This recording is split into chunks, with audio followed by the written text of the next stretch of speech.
Boa noite. De volta com o programa Acreditare aqui na Connect TV. Quero mais uma vez agradecer a audiência. É muito importante. É importante você dar um joinha se você estiver assistindo pelo YouTube. É importante você compartilhar com seus amigos. Se quiser inscrever no canal da Connect TV, tem várias outras opções, vários outros programas. Por favor, se inscreva. E dar o joinha ajuda a gente a buscar cada vez mais melhorias, cada vez mais negócios, trazer pessoas cada vez mais interessantes para trazer no programa. Eu, desde que escrevi o livro A Qualidade Fazendo Parte de Você, eu venho tentando trazer pessoas que se aventuraram pelo mesmo caminho e hoje, graças a Deus, eu consegui trazer uma pessoa que é o Emerson Wesley Dias. Olha que nome bacana. É do supermercado Dias? Não, infelizmente. Não é da construtora Dias? Infelizmente não. Sou o lado pobre da família. Emerson, seja bem-vindo ao programa da Acreditar. É uma honra poder trazê-lo aqui. E a gente vai falar um pouquinho sobre a beleza de escrever e a dificuldade que é fazer esse livro chegar até a mão das pessoas, né? Sim, sem dúvida. Eu, por exemplo, com a minha experiência, está escrito o livro, está sendo vendido, mas é muito difícil você chegar, né? Parece que existe todo um mecanismo que dificulta a gente chegar para a pessoa e falar assim, olha, está aqui o livro. Sim. Me conta como é a sua vida, porque você já tem 3, então você já tem experiência. Eu só tenho 1. Sim. Bom, prazer estar aqui com você, batendo esse papo. Obrigado pelo convite. Eu que agradeço. O livro é o seguinte, né? As pessoas falam assim, queria escrever um livro e tal. Escrever um livro é fácil. Você começa com uma letra maiúscula, termina com um ponto final, no meio você põe ideias. Uhum. Então, escrever o livro é fácil. Vender o livro já é outro esforço, né? Eu acho que nós temos aí várias questões. Depende muito do tema, depende muito do público. O Brasil não é um país de leitores, a gente observa isso, eu leciono, né, em universidade, e até mesmo o aluno que matriculado em graduação, pós-graduação, às vezes até mestrado, o aluno ele quer o PDF do capítulo apenas, ele não quer ler o livro e tal. Então a gente não é um país assim de leitores, né? Então a gente tem essa questão cultural também que eu acho que é importante. Mas eu acho que você só consegue combater isso, né, no sentido de melhorar, produzindo. Não tem outro caminho. Então, esse na realidade esse é meu 4º livro, né? É o 4º? É o 4º livro. E eu não trouxe o primeiro aqui porque ele está esgotado. Vamos falar desses livros aqui já para o pessoal saber lá. O meu é A Qualidade Fazendo Parte de Você. E bateu aqui, ó, deu sinergia. Esse aqui é o inédito viável em finanças pessoais, dinheiro caro, filosofia barata. Exatamente. Gostei, hein? Esse aí, inclusive, tem prefácio do Gustavo Cerbasi, né? Que é um autor best-seller. Sim. O Gustavo conseguiu chegar lá. Ele consegue, né, vender muitos livros, enfim. Ele prefaciou esse livro, a 4ª capa é da doutora Vera Rita Mello Ferreira, que é hoje no Brasil das maiores especialistas em psicologia econômica. Uhum. E esse livro para mim é um livro introdutório de finanças comportamentais, que é o livro que eu estou lançando este ano, que vai sair daqui a pouquinho, né? Tem mais um aí no forno para sair, que chama-se Finanças Comportamentais, Dinheiro, Desejo, Tentações e Felicidade. Este livro que você está segurando, ele é um introdutório para esse que virá, porque aí eu comecei com as ideias embrionárias da relação ser humano-dinheiro. Sei. Que eu melhorei, né, depois de muito estudo, enfim, e agora estou entregando nesse próximo que vai sair. É um livro que vai discutir por que dinheiro caro é filosofia barata. Porque dinheiro é difícil de você conquistar, bastante difícil, né? Um recurso escasso. Né? Se você aprendeu, você me ensina? Eu vou te dar a fórmula para ficar rico daqui a pouco. Já aguarde que você vai saber a fórmula para ficar rico. Então, assim, dinheiro é difícil de conquistar. Agora, filosofia barata, conselhos, não falta isso, né? Todo mundo tem uma dica básica e tal. Mas a gente vê que na prática, no médio e longo prazo, não funciona, não tem fórmula mágica, enfim. Então eu faço uma certa provocação nesse sentido, de que é recurso escasso, difícil, né? Se você faz uma coisa que dá muito certo, em pouco tempo você tem concorrência. Então, quer dizer, é muito difícil você permanecer sozinho ali naquele mercado. Então tudo é muito concorrido, tudo é muito difícil, o acesso ao dinheiro é muito difícil. E a gente tem hábitos também que muitas vezes não nos deixam, né? Ou ser poupador, ou ser investidor, enfim. Sim. É muito mais fácil, inclusive prazeroso, gastar dinheiro do que economizar dinheiro, né? Então, o lado psicológico é muito importante para se compreender. Então, esse livro aí eu fiz uma introdução ao tema que viria. Esse livro é de 2016. 6 anos depois ficaria, né, essa outra obra, que para mim é uma obra assim que essa tem tudo para dar certo realmente, porque ela é uma mistura de psicologia com economia, com filosofia. Assim, eu nesses últimos anos como pesquisador, eu entendo que eu amadureci bastante também como escritor, como pesquisador. Então eu consigo hoje criar argumentos, acredito, mais fortes para que as pessoas percebam que, poxa, isso é importante, né? Então é um livro que eu estou apostando bastante porque está muito bem escrito, muito bem embasado e argumentado. E como eu te falei, é o jeito que você tem para combater a falta de leitura das pessoas, né? Produzindo cada vez mais. Né? O meu incentivo é mostrar que é um caminho viável. Né? Muito bom. Ô Emerson, você faz pesquisa em quê? Bom, eu faço doutorado hoje, né? Então eu faço pesquisa acadêmica. Os meus temas de estudo vão desde liderança, fazendo um recorte de liderança entre homens e mulheres, o elemento da psicologia econômica, né? Que é o agente econômico, né? O ser humano dentro do mundo da economia e da psicologia, essa interface, né? Que é as finanças comportamentais. E agora eu estou estudando o trabalhador mais velho. Porque, né, a gente está vivendo cada vez mais. O mercado de trabalho sempre muito restrito para as pessoas mais velhas. Idade, né? A gente fala hoje, por exemplo, que um profissional de 45 anos já é considerado um profissional mais velho. Mas com 45 anos hoje, você é super jovem, né? Verdade. Então, como é que você vai resolver essa equação de o mercado não aceitar o trabalhador mais velho, só que a pessoa vive mais? E você vive mais por conta do avanço da ciência, da tecnologia, das condições de saúde. Quer dizer, a ciência faz você viver mais e a economia, que é a rainha das ciências sociais, não quer deixar você viver. Então, não faz sentido isso. Então, agora eu estou estudando esse tema, que provavelmente futuramente deve ser um próximo livro, enfim. E você me disse um pouquinho antes de começar que você dá aula também. Leciono também. Leciono hoje na FIPECAF, né? E na FIA, são duas fundações da FEA-USP. Na FIA eu leciono as disciplinas de ética empresarial e gestão de talentos. E na FIPECAF eu leciono disciplinas de teoria geral de administração, leciono ética, compliance, leciono liderança, tenho curso de finanças novo, comportamentais. Né, você é bem novo para conseguir tudo isso, hein? Rapaz, esse ano eu completo 47. Novo pra caramba, tem 55. Eu fiquei chocado quando eu descobri nas pesquisas que alguns lugares consideram o trabalhador mais velho já a partir de 45. Porque eu estava estudando o trabalhador mais velho com o olhar dos 50 a mais, né? Falei, bom, daqui a alguns anos eu vou estar lá e tal, já estou me preparando. Quando eu vi uma pesquisa que mostrava que 45 já era, aí eu fiquei chocado, entendeu? Mas tenho 40, vou fazer 47. Mas olha, fica tranquilo. Eu estou com 54 para fazer 55, dia 4 de maio, gente. Pode mandar presente aí, ó, para a produtora que eu gosto. E hoje eu acho que eu me sinto melhor hoje do que quando eu estava com 40. Olha que interessante. Por incrível que pareça.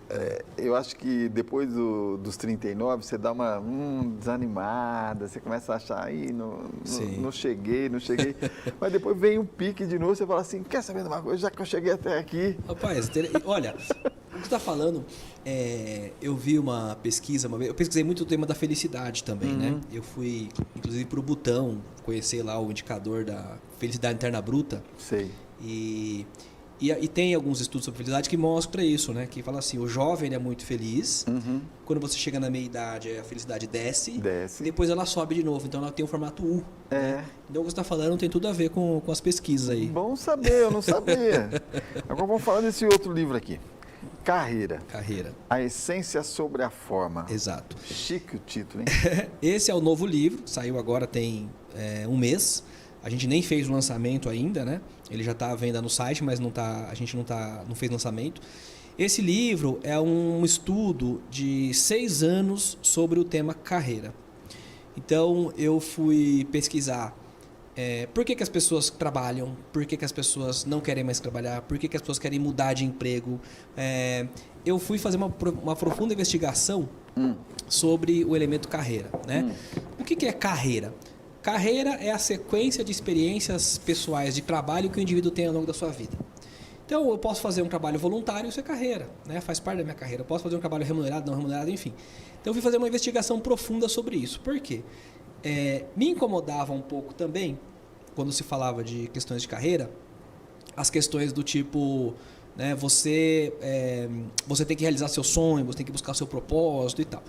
Mas essas coisas eu achava tudo muito, muito vago, muito distante, né? Quando você olha, por exemplo, uma realidade econômica, social e tal, eu achava que faltava ali uma liga, sabe? Falei, poxa, não é possível que só é um indivíduo, né? Tem um contexto também que é relevante. Daí eu comecei a estudar a carreira com esse olhar, né?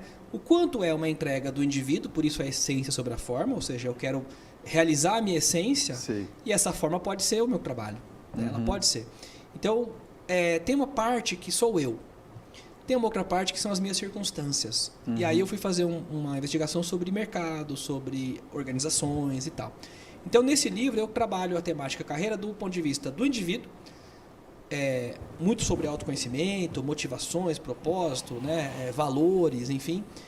E uma outra parte que é o mercado, né? Como é que o mercado abraça os profissionais, o que o mercado gosta, o que ele não gosta, enfim. Então eu faço uma ponte entre o indivíduo, né, sou eu, e as minhas circunstâncias, que é o mercado. Por isso a ideia de carreira é essência sobre a forma.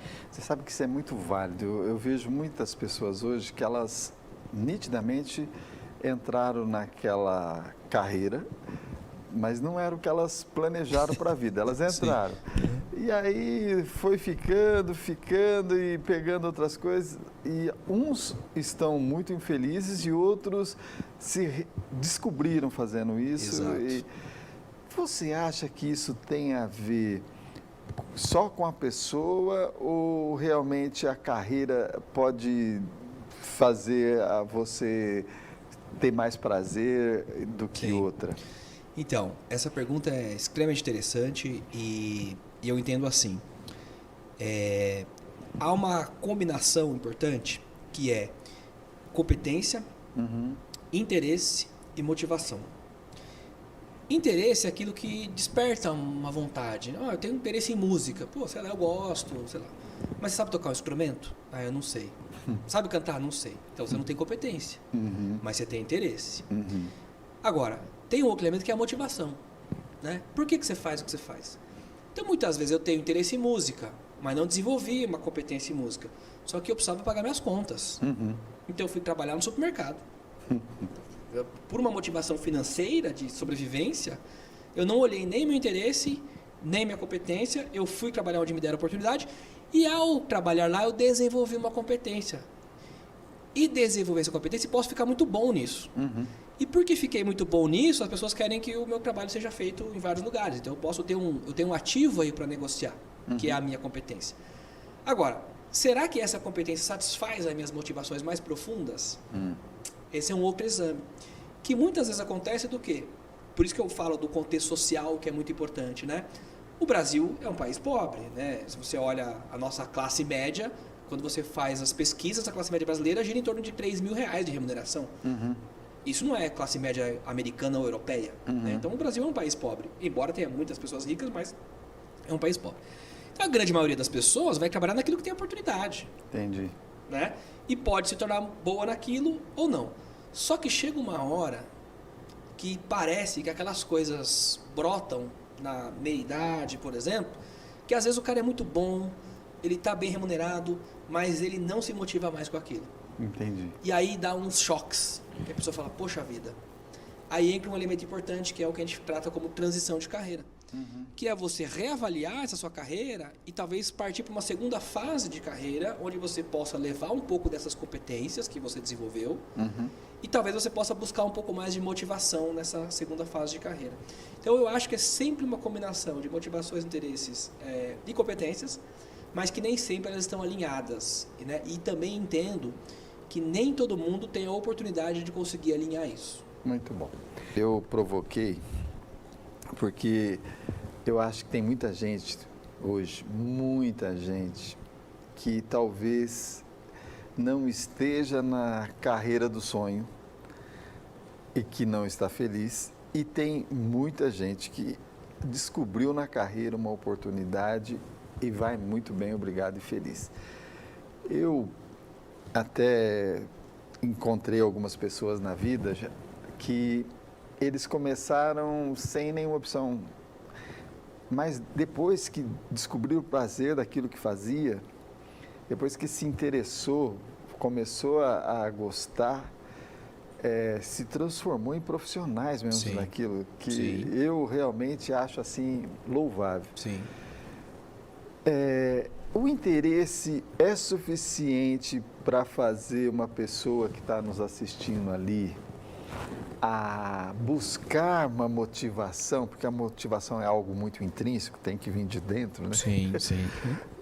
É suficiente para fazer uma pessoa criar coragem e jogar para o universo e falar assim, vem para mim, por favor, porque agora eu desejo ser feliz?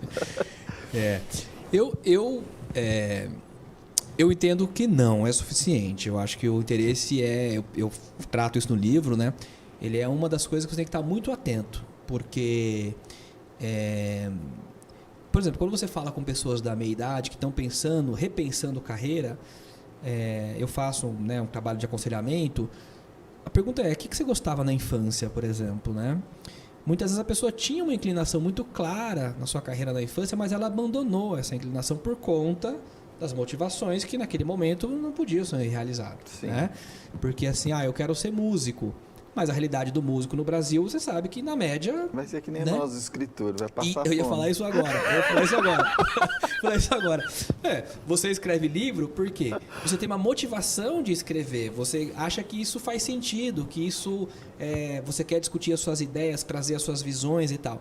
Agora, se você achar que para escrever livro você tem que ganhar dinheiro e viver do livro, essa motivação vai ser mais difícil você alcançar. Né? Então, eu abro mão de uma motivação financeira para atender um interesse. Por isso que eu falo que nem sempre elas estão juntas, né? O interesse e a motivação. O exemplo que você deu anteriormente é muito comum também, porque não tem como você gostar de uma coisa que você não conhece. Verdade. Então, quando você vai fazer um trabalho que você nunca viu na sua vida e você começa a entender, você começa a gostar. Verdade. Você fala, nossa, esse negócio é legal, isso aqui é bacana, gostei disso aqui. E aí, você pode gostar tanto daquilo, se tornar um profissional muito bom naquilo, e um elemento importantíssimo, esse livro tem um capítulo sobre felicidade, qualquer pesquisa sobre felicidade, o elemento competência, ou utilidade, ou sentir-se útil, ele é um elemento fundamental da felicidade. Sim. E nesse sentido, a competência é um caminho para a felicidade. É verdade. Ou seja, eu não sabia que, por exemplo, eu tenho um quadro na rádio Trianon, uma vez por semana. É um quadro de 10 minutinhos, tal. E eu fui, há algum tempo atrás, fui fazer um teste. Ele não é um teste vocacional, porque ele não é assim, lá na infância e tal. Ele é um teste que avalia, ele faz uma combinação entre o que você aprendeu na vida e o que você tem de interesses na vida e tenta achar aonde que esses interesses podem casar com aquilo que você já sabe fazer. Ele tenta meio que facilitar a sua escolha profissional. E apareceu lá, rádio, comunicação. E eu falei, eu nunca fiz isso na minha vida, né? Mas como apareceu lá, eu deixei aquilo guardado. Botei numa gavetinha e deixei lá. Escrevendo livros, você é convidado para dar entrevista, para falar dos livros e tal. Um rapaz da rádio, uma vez dando entrevista, pô, você não faz um quadro aqui do seu livro e tal, não sei o quê. Aí bateu... É bem a cara do meu programa aqui, nasceu assim. Aí bateu aquela coisa. Olha só, lá falava que eu podia fazer isso e tal. Vou fazer, vou tentar. E me apaixonei por rádio, sabe? Eu acho uma coisa assim que, poxa, é muito legal, né? Você falar com as pessoas e tal. Aí, de novo, né? Assim, você ficou rico na rádio, né? Você ganha dinheiro na rádio? Não, ainda não, né? Mas é uma coisa muito prazerosa de fazer. Então, eu não tenho a motivação financeira. Óbvio que se eu tivesse, seria mais legal. Você ia ficar mais feliz. Mais feliz. Mas eu não tenho. Mas eu tenho muito interesse naquilo, que eu acho que aquilo me desafia. Aquilo me desafia, me faz, né, buscar uma competência e tal. Então, eu vejo como um elemento motivador no sentido de me lapidar. Então, isso eu gosto. Só que se eu não tivesse feito, eu não saberia como seria, entendeu? Então, eu tive que fazer para descobrir. Olha, mas bom falar disso, porque eu sou de uma teoria aqui, eu tenho uma teoria minha aqui, que eu brigo comigo mesmo por muitas vezes.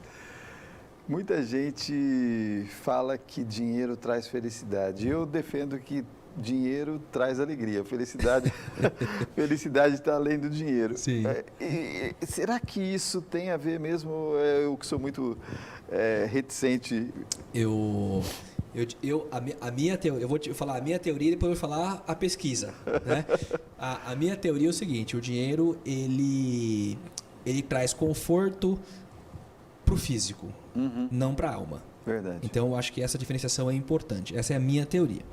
Agora, as pesquisas sobre felicidade, né, pesquisa científica, enfim, elas apontam que sim, o dinheiro em uma certa medida ele é importante para a felicidade. Por quê? Olha só.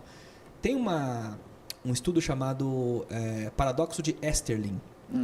O Easterlin foi um cara que examinou a riqueza dos países ao longo de 4 décadas e o índice de felicidade da população.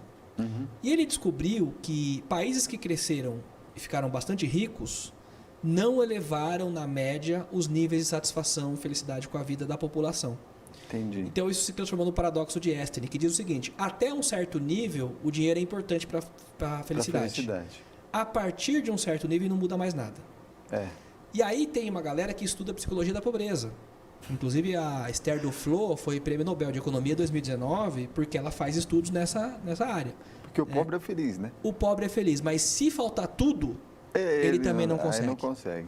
Então, o dinheiro traz felicidade? Em certa medida, sim. Sim.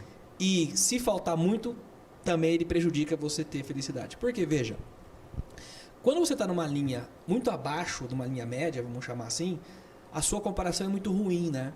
Porque, por exemplo, a gente se compara. É mais fácil, por exemplo, você encontrar uma pessoa feliz. Olha que louco isso, hein? A pessoa ganha 10 mil reais e ela vive com pessoas próximas que ganham 6 mil reais. Sei. Então ela é feliz ela porque, está feliz porque eu estou ganhando mais. Na comparação, ela está melhor que os outros. É. Agora, o camarada pode ganhar 120 mil reais por mês, só que se ele convive com pessoas que ganham 140, ele é menos feliz do que esse cara que ganha 10. Concorrência. Por quê? Porque ele se compara, né? Sei. Ele ganha menos do que os outros. As pesquisas sobre felicidade mostram que o dinheiro tem diferenças entre valor matemático e valor psicológico. Sei. E isso infere, né? E pode-se inferir que isso provoca mais ou menos felicidade. Um país, ele é mais feliz quando ele tem menos desigualdades. Verdade. Quando ele tem muita desigualdade, ele já é mais infeliz. Por quê? Porque é essa sensação de que me falta alguma coisa. E quando me falta alguma coisa, quando eu consigo alguma coisa, isso não vem como forma de prazer. Ele vem como forma de recompensa e diminuição da distância que eu estou dos outros. Por isso que na psicologia da pobreza é importante entender que a pessoa extremamente pobre, quando ela ganha alguma coisa, ela não vai necessariamente sentir felicidade e prazer. Ela vai sentir que, puxa vida, diminuiu um pouco a minha dor. E uma pessoa muito acima dessa linha, tanto faz como tanto fez. Não vai mudar nada, entendeu? Então é muito interessante, né?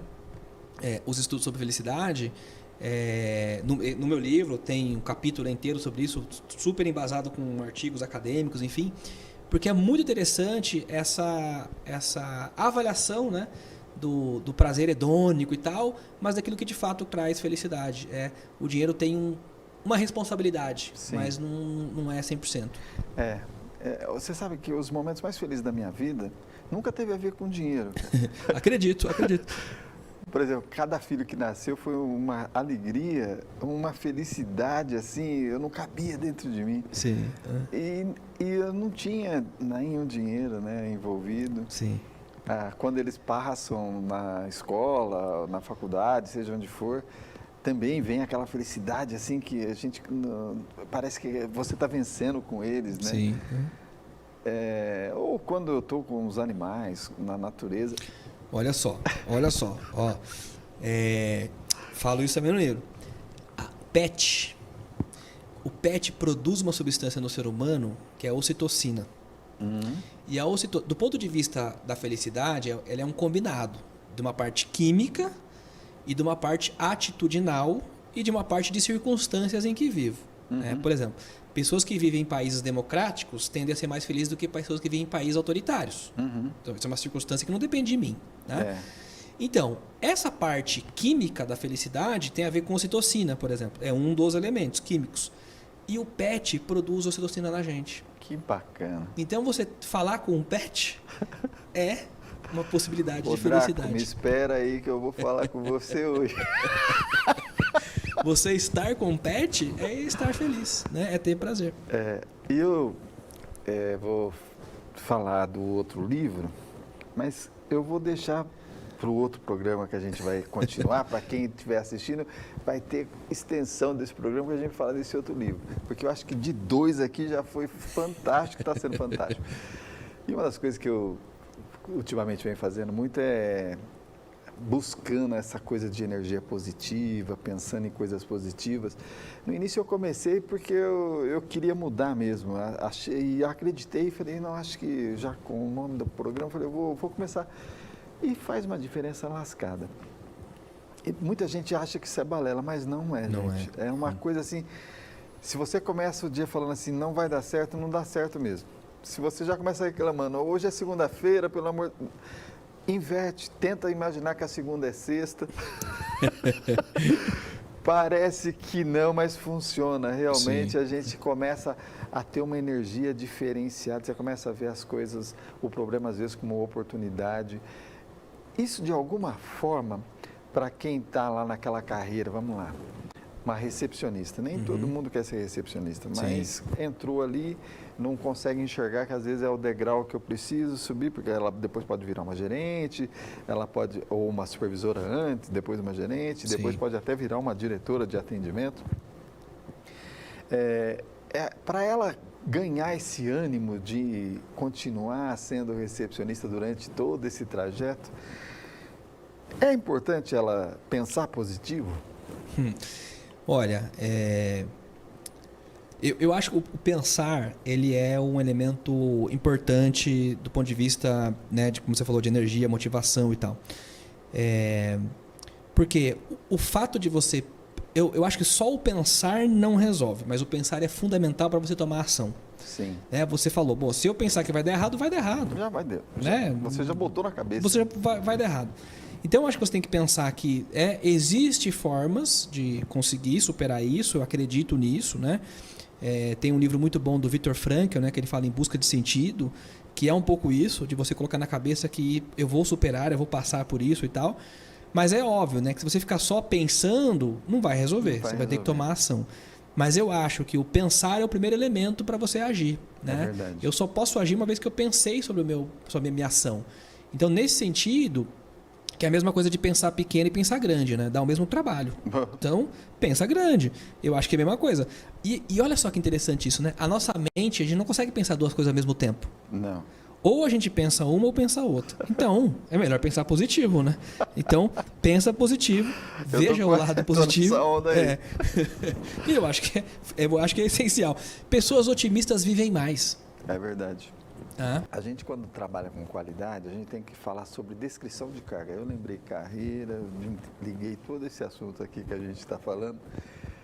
E eu sempre tento falar para quem trabalha com gestão de pessoas que uma coisa é o que é essencial, que eu devo falar assim, ó, sem isso eu não contrato, e uma coisa é que é desejável, que eu vou poder desenvolver internamente. Só que esse desejável também eu preciso definir prazo, definir metas, senão esse desejável nunca vai acontecer.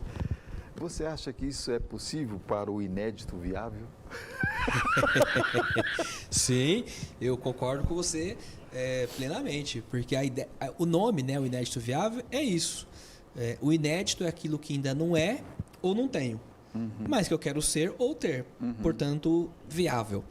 Sim. Mas uma meta que seja, né, o Falcone fala isso, você, né, na qualidade sabe bem isso, o famoso PDCA, não é isso? PDCA. Você define um plano, você vai para a ação e checa se esse plano está dando certo com a tua ação. Se não está dando certo, você tem que remexer com esse plano. Né? Isso aí. Remexer com indicadores, colocar mais recurso, postergar prazo, enfim. Mas você está no controle, porque você está seguindo um plano elaborado. Então, eu acho super justo e válido que a gente tenha metas, né? Que a gente possa olhar no mínimo uma vez por ano, e pensar assim, pô, esse ano agora eu quero fazer o quê? Sim. Né? Atribuir-se objetivos eu acho que é importante, para que você evolua, para que você se desenvolva. E eu falo isso no meu primeiro livro, que chama só O Inédito Viável, eu falo de 4 perspectivas, né? Porque eu pego um modelo empresarial, que a gente chama de Balance Scorecard, né? Que são 4 perspectivas. Toda empresa é igual, ela precisa tomar conta das finanças, dos clientes, dos processos das pessoas. Não importa o segmento, o tamanho, ela tem que cuidar disso. Verdade. Como é que eu trago isso para minha vida? Eu preciso cuidar das minhas finanças, né? Eu preciso cuidar dos meus relacionamentos, eu preciso cuidar da minha saúde, eu preciso cuidar do meu desenvolvimento. Então eu uso essa analogia, né, de uma empresa para a nossa vida. Por quê? Perfeito. Porque eu acho importante você se dar objetivos, né? Eu acho importante. A pessoa fala, mas qual o objetivo de relacionamentos, por exemplo? Pô, sei lá, de repente você não tem alguém que você já há 10 anos não conversa, teve uma briga, e hoje isso não faz nenhum sentido mais, mas você não conversa com aquela pessoa. Será que não vale a pena você esse ano se colocar esse objetivo de, poxa, esse ano eu quero retomar essa conversa com essa pessoa e tal? Por que não? É um objetivo que você se dá que tem a ver com relacionamento. Verdade. Que é a mesma coisa de eu pensar, preciso buscar novos clientes. É a mesma coisa. É a mesma coisa, né? E você vai ficar feliz com isso, a pessoa provavelmente vai ficar feliz. Então, se você não se dá esse objetivo, você não faz. E os anos passam, e você fala, poxa, aquele fulano era tão legal, a gente tinha uma amizade bacana, mas nunca mais. E ficou por isso, né? E isso nasce porque senão você deixa a descrição de cargo uma lacuna muito grande. Quando eu vejo a descrição de cargo assim, a pessoa precisa ter ensino, está cursando o ensino médio ou superior. Aí eu falo, pô, mas aí você me quebra. Eu preciso ter um diferencial, né? Eu acho que para o ensino superior, a exigência, o essencial vai ser maior do que para o ensino médio. Senão você está tentando nivelar duas coisas que já começam diferentes, né? Exatamente. Eu falo isso para os meus alunos de graduação, por exemplo, né? Eu sou professor que dou muita leitura. Para comprar o livro! E os caras choram pra caramba, assim, né? Pô, professor, 15 páginas. Eu falo, meu querido, no doutorado você tem que ler 40 por dia. Você tá chorando 15 para um mês, cara. Tipo, né? E aí eu dou muita leitura e tal, para os caras, né, lerem resumido. E eu sempre digo isso, ó, gente, você está na universidade, você tem que fazer jus ao título que você vai receber. Né? Eu não posso achar assim, eu sou universitário e o que eu sei equivale-se a quem está no colegial. Não é uma questão de desmerecer o colegial, não é isso. É que se você tem o mesmo conhecimento na universidade de um colegial, você está com um problema. Né? Você está com um problema, porque entende-se que você está um passo à frente. E é natural que seja assim. É uma relação de líder-mestre, né? Assim, de líder... De mestre e discípulo, perdão, né? Tem um livro do Cosipós que chama Líder Mestre. Mestre e discípulo. Por que o cara é discípulo? Porque ele não chegou à condição de mestre ainda. Né? E ele está num processo evolucionário que em algum momento ele vai ser mestre de outras pessoas que serão discípulos. Então, a universidade é a mesma coisa, né? Eu preciso me diferenciar. Eu não posso olhar para a carreira e achar o seguinte, olha, na minha carreira, depois de 20 anos de carreira, eu sei as mesmas coisas que eu sabia quando eu comecei a minha carreira. Isso não pode ser uma verdade, né? Isso não pode ser uma verdade. Eu preciso saber mais do que eu sabia lá atrás, né? Eu preciso olhar para as coisas de um jeito diferente. Eu preciso enxergar que a complexidade que eu entendia lá atrás, hoje ela é muito mais subjetiva, muito mais tranquila, porque senão eu não estou evoluindo, né? É verdade. E eu me deparei, né, com uma empresa que tinha na descrição uma das competências exigidas, um dos conhecimentos exigidos era BI como essencial. Aí eu falei, puxa, BI? Aí eu perguntei, né? Mas ele vai desenvolver? Não, mas ele precisa entender o BI. Tá, mas você não está conseguindo vaga porque você não está encontrando pessoa com conhecimento de BI. Mas, de novo, a pergunta, ele vai desenvolver a ferramenta ou ele vai... Não, ele só precisa entender o BI. E aí eu fico, isso é desejável. A gente precisa entender isso até para a pessoa, porque senão você dificulta demais. E às vezes você perde talentos, né? Que eu acho que isso é fundamental. Tem muita pessoa boa que poderia estar melhor empregado, porque geralmente a pessoa que está desempregada nem sempre realmente tem o conhecimento e a habilidade. A gente tem que reconhecer que quem Sim. fica muito tempo desempregado está um pouco desatualizado mesmo. Sim, sim. É isso, eu tenho acompanhado alguns processos seletivos, a gente vê que realmente tem essa carência hoje, Sim. mas eu também não posso barrar tanto, né? Tem que ter uma... Sim. Sabe que tem uma pesquisa, você está falando agora, estou lembrando, é uma pesquisa, ela não foi feita no Brasil, se eu não me engano, é nos Estados Unidos, que o autor dizia o seguinte, que cerca de 40% das competências que as empresas exigiam não se usava no dia a dia. É que nem, né? Entendeu? Então, assim, eu acho que precisa ter uma assertividade entre aquilo que eu preciso, como você colocou, eu preciso disso aqui, não posso abrir mão, e um outro pedaço ali é desejável, né? Que é ali um campo de crescimento, desenvolvimento e tal. Porque também os negócios são dinâmicos, né? Nem sempre a competência que eu tenho hoje ela vai ser importante amanhã. Então eu preciso, né, ter esse grau de flexibilidade. No livro sobre carreira, eu falo sobre duas coisas que tem se falado muito no mundo do trabalho, que é o pessoal tem chamado de upskilling e reskilling, né? Que é, à medida que a tecnologia muda, certos trabalhos deixam de existir. Sim. O que você faz com essa mão de obra? Né? Você tem que fazer um processo de upskilling ou reskilling, ou seja, você tem que requalificar essas pessoas ou mudar completamente o campo de trabalho. Né? Então, o cara era, vou dar um exemplo, né? O cara era contador numa empresa, a contabilidade foi toda automatizada, o que ele vai fazer agora? Talvez ele possa ser programador, talvez ele possa ser web designer, talvez ele possa ser várias outras coisas. Tem a ver essa competência de contabilidade com essa outra? Não tem. Então tem que fazer um upskilling, ou seja, ele precisa desenvolver novas competências para ele ter uma empregabilidade, né? Ou às vezes não, ele era um contador, fazia tudo manual, a contabilidade não acabou, mas ela está mais automatizada. Então ele precisa entender um pouco mais de sistemas e tal. Então ele vai para um reskilling, vai ser só requalificado para continuar sendo contador, mas agora com outras ferramentas e tal. Então é natural que as competências, e elas têm tido um ciclo de vida cada vez mais curto, né? Porque as tecnologias mudam muito rápido, então quem sabia mexer em Orkut, né? Não vai ser igual no Facebook, é diferente. Né? Então, aí o Facebook de repente acaba, vem outra. Então, o ciclo de competências para você usar em certas ferramentas ele é cada vez mais curto. Então, você tem que adaptar as novas competências para as novas ferramentas. Então, você vai ter sempre que se requalificar. Né? Então, eu acho que é importante você ter, como você colocou, algumas que são essenciais, não tem como, tá? Né? É daquela atividade. E outras que você tem ali que tem uma certa flexibilidade, porque elas podem ser importantes agora, mas daqui a um ano não vai ser mais, né? Ou elas podem não ser importantes agora e daqui a 2 anos elas serão. Verdade. Então eu preciso me preparar para esse futuro. Tem essa dinâmica que a gente precisa estar atento, né? O mercado ele é dinâmico porque a vida é dinâmica, né? A vida é assim, se você, como é que é? Se você dormir o cachimbo cai, né? O pessoal brincava no passado e tal. E é assim desde sempre, né? O Heráclito, quando fala da filosofia, que ninguém se banha 2 vezes no mesmo rio, porque quando você volta no rio, você não é mais o mesmo e o rio também não é. Então, já mudou, né? Já mudou. Então, ou a água sujou, alguma Isso, então não tem como. Faz parte a vida é fluxo, né? A vida é fluxo, a vida não é um estoque, ela é fluxo. Ô Emerson, e hoje em dia se fala muito em pesquisas de perfil, essas coisas todas, para qualificar uma pessoa para a carreira ou não. Por exemplo, DISC, essas coisas todas. E isso contribui de alguma forma assim, significativa mesmo? Eu entendo que sim. Eu acho que nas duas mãos, né? Tanto do colaborador quanto do empregador. Porque eu acho que você... Por exemplo, nós tendemos... Eu tenho uma pesquisa que mostra no livro de carreira, por exemplo, quando você fala de reconhecimento profissional. Nós humanos, nós temos uma coisa chamada afeto. Então é muito difícil a gente ser de fato justo se não tiver critérios pré-estabelecidos. A gente sempre vai tender a julgar melhor quem a gente gosta. Verdade. Né? O fulano cometeu um erro, não gosto dele. Então esse erro tem um peso muito maior. Caracterizou.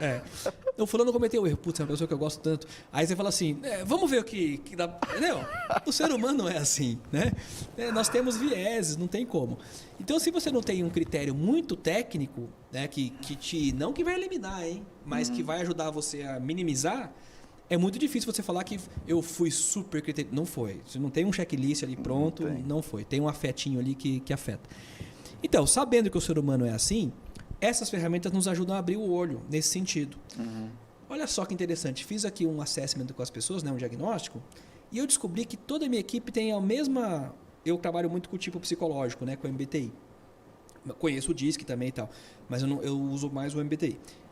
Todos eles são Ds. A minha equipe no DISC, né, todos são Ds. Mas será que não está faltando aqui um I, um S, um C, né? Porque isso poderia trazer uma certa diversidade, um pensamento conflitante, que poderia olhar por um outro ângulo, que poderia trazer inovação. Poxa, então, se eu não tivesse feito o instrumento, eu não conseguiria olhar por mim mesmo que eu estou com essa equipe, entendeu? Então, isso eu acho que ajuda você como empregador a ter esse olhar. E para a pessoa que fez também é uma forma de autoconhecimento, por quê?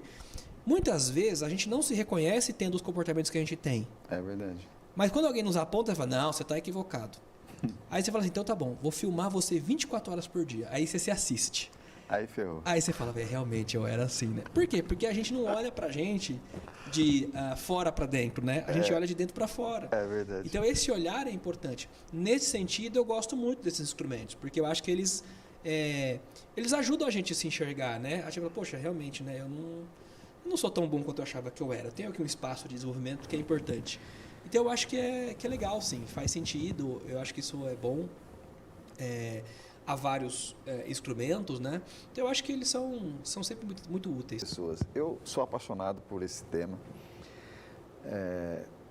Confesso que sou mais processos do que pessoas, porque sou da qualidade. Sim. Mas é o que mais me desafia, porque eu não consigo ter sucesso com o processo se eu não tiver pessoas. Sim, sem dúvida. Esse recurso esse é essencial. Exato. Não é desejável, é essencial. A máquina não substitui a pessoa ainda. Sim. Ela pode até substituir fazendo algumas rotinas, mas ela não consegue substituir 100% a pessoa. E uma das coisas que a gente estava falando antes de ir para o intervalo é sobre o DISC, uma das ferramentas, eu não sabia que tinha outras, que bom que você me falou que tem outras. E a avaliação de desempenho, Emerson? Como fazer a avaliação? Porque tem duas coisas que a qualidade pede, que às vezes ela é bem delicada. Quando o cara fala assim, eu quero que você avalie a competência. Sim. Cara, avaliar a competência... ainda não consegui achar uma ferramenta que me garanta isso. Sim. Uma coisa é avaliar comportamento, que eu acho que é bem mais fácil do que competência. Fala pra gente isso. Pois é, esse é um tema... Daria uma outra... E dá. Eu tenho um curso na FIA que é sobre gestão de talentos, né, que a gente fala sobre isso, porque eu falava anteriormente, né, que nós temos viés, então... a gente não consegue ser neutro, né? A gente não consegue tomar uma decisão 100% neutra. Não, a gente não consegue. E isso não sou eu que estou falando, isso é o Daniel Kahneman, o cara é prêmio Nobel em 2002, que fala sobre viés e heurísticas, né? Então eu tenho tranquilidade para falar porque estou bem respaldado. E o próprio Daniel Kahneman, ele fala que ele começou a fazer uns experimentos no exército, na Força Aérea Israelense. Que ele dizia o seguinte... Que é difícil, hein? E aí ele dizia o seguinte, né? Que os caras da alta patente, os caras olhavam para os pilotos da Força Aérea e o cara fazia lá uma performance, né? Com o jato e tal, não sei o quê. E às vezes o cara não fazia bem. Aí o general, não sei que cargo que ela ia, dava lá aquele pegada no cara, um feedback bem duro, né? Aí na próxima vez o cara fazia uma performance melhor. Aí o cara falava, ó, tá vendo? Por causa do meu feedback que ele melhorou e tal, não sei o quê. E às vezes tinha hora que o cara fazia uma performance espetacular. Aí o general elogiava. Na próxima vez, a performance não era tão boa. Aí o cara falou, tá vendo? É só eu falar bem que já... É assim que eu vejo nas empresas. Isso. E aí o Kahneman ficou com isso na cabeça e ele foi buscar um conceito matemático para explicar isso. Conceito esse do Francis Galton, que fala sobre regressão à média. Ele falou o seguinte, você tem na vida, você tem um range de performance. Vamos pegar um jogador de futebol. O cara tem um nível de competência que ele joga dentro desse range. Só que tem dia que ele vai acima desse range. Assim como tem dia que ele não consegue alcançar esse range. É como um músico. É. Tem dia que o cara, olha, hoje eu toquei muito. É. Mas tem dia que hoje não O funciona. dedo tá calejado, eu não consigo. Não rolou, né? Mas ele tem uma média de performance. Então o Kahneman diz o seguinte, olha, não é o teu feedback que faz o efeito. O que faz o efeito é a regressão à média. Ou seja, o indivíduo tem uma média que ele vai viver, só que tem dias que ele vai acima e tem dias que ele vai abaixo. Muito bem. O que isso tem a ver com gestão com avaliação de desempenho? Para eu conseguir fazer uma avaliação de desempenho, eu não posso fazer uma avaliação de desempenho que seja muito curta. Eu não posso olhar 3 dias e falar, 3 dias vale a vida. Não. Você tem que estender para você fazer uma análise mais justa. E para que você consiga fazer, você tem que definir critérios prévios. Por exemplo, quais são as competências que eu quero avaliar?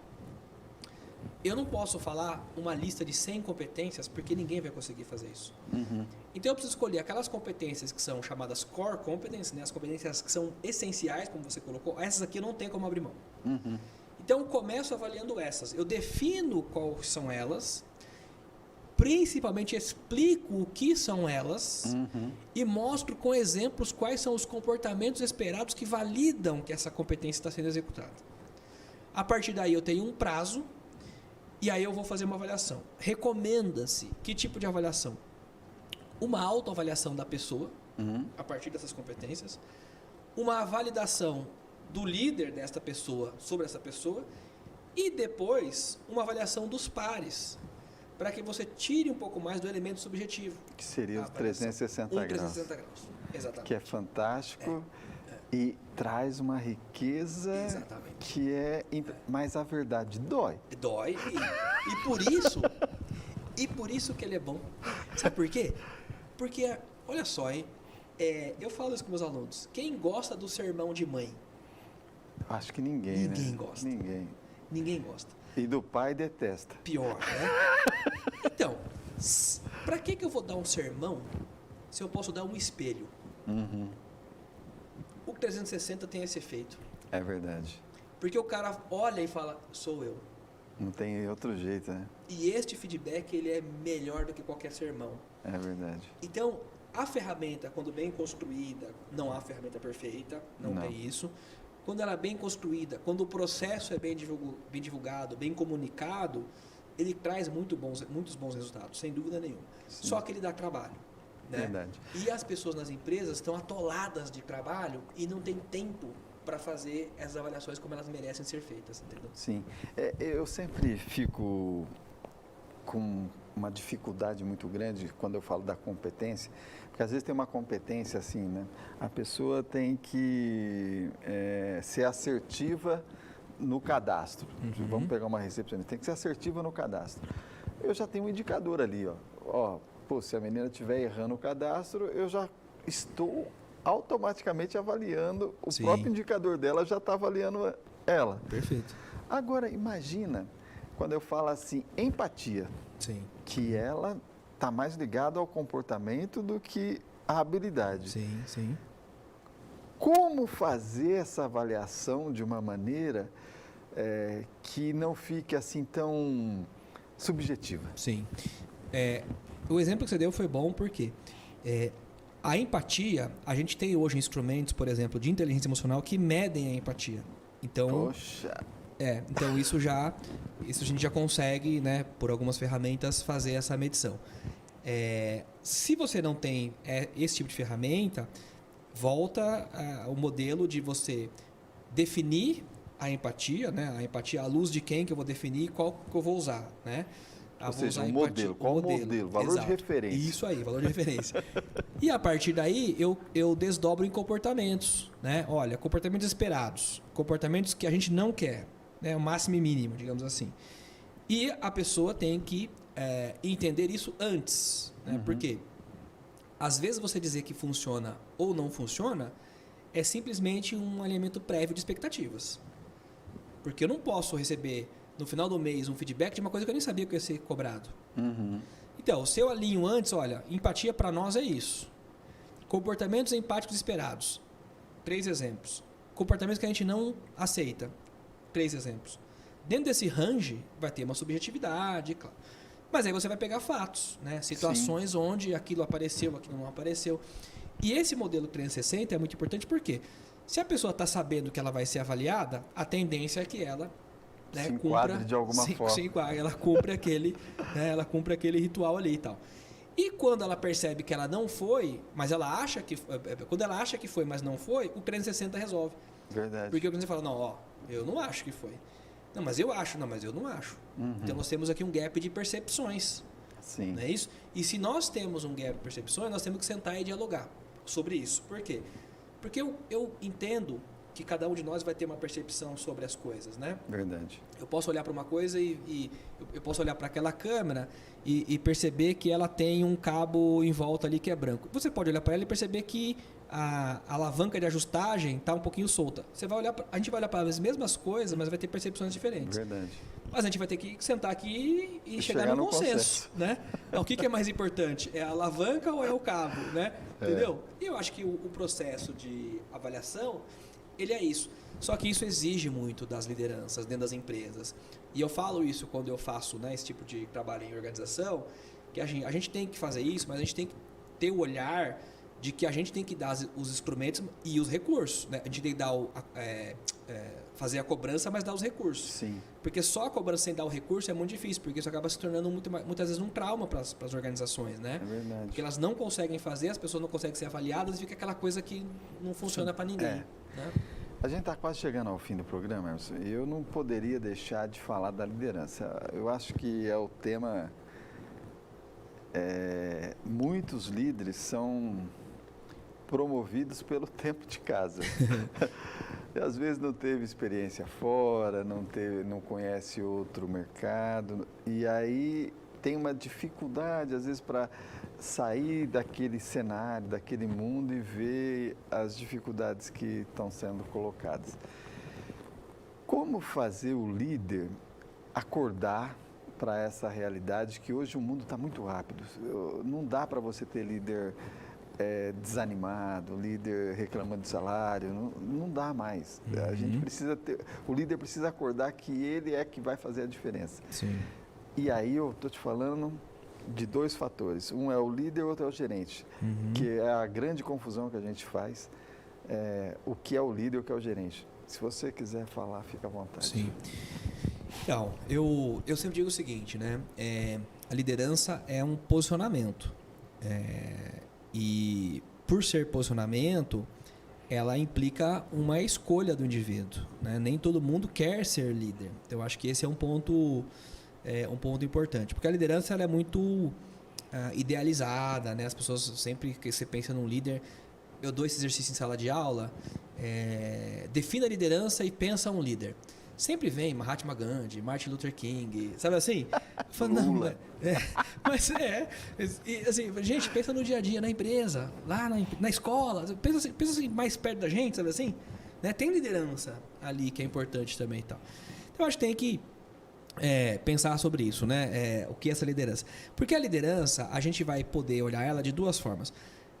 Ela se constrói na base do poder e da influência, que esta pessoa desperta, né, sobre os outros. Só que esse poder e essa influência, ele vem de alguns elementos. Por exemplo, às vezes o poder é só legítimo. Por que ele é só legítimo? O cara tem o cargo. Eu tenho o cargo, eu dou ordem aqui. Eu mando demitir e mando contratar.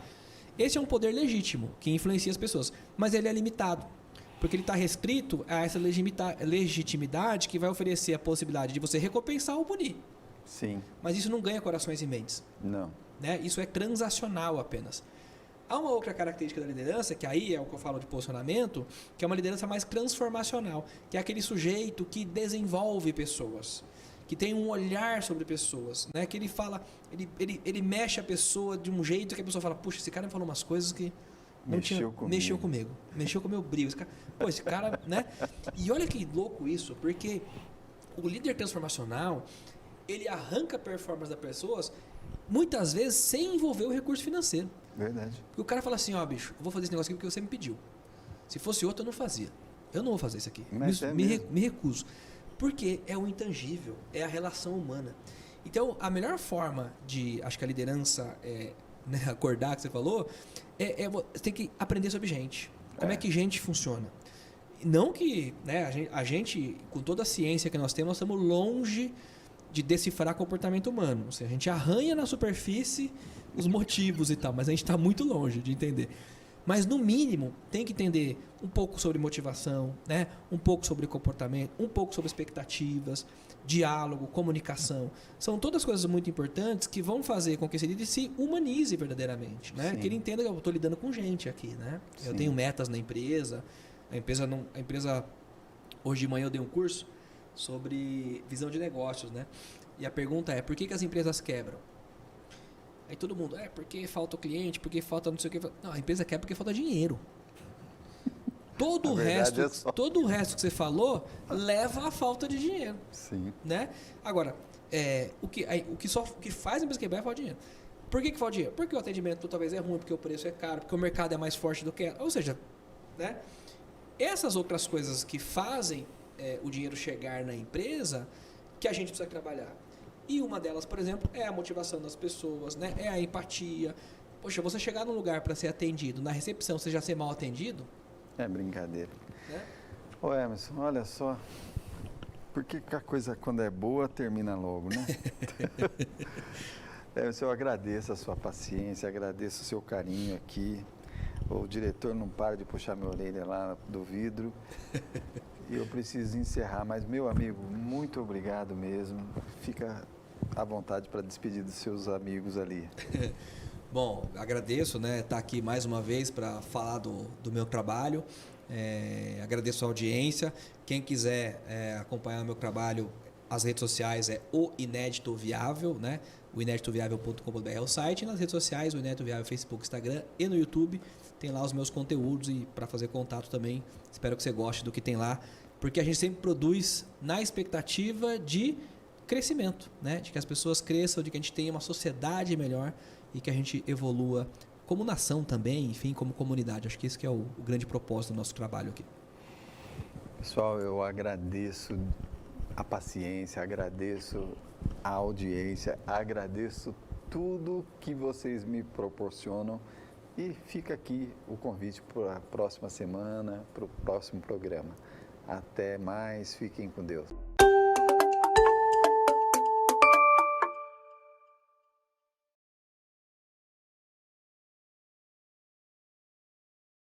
Acreditar em Gestores fornece consultoria estratégica para a melhoria contínua dos resultados desejados. Acesse nosso site acreditaregestores.com.br. Inscreva-se no nosso canal no YouTube Acreditar em Gestores Associados.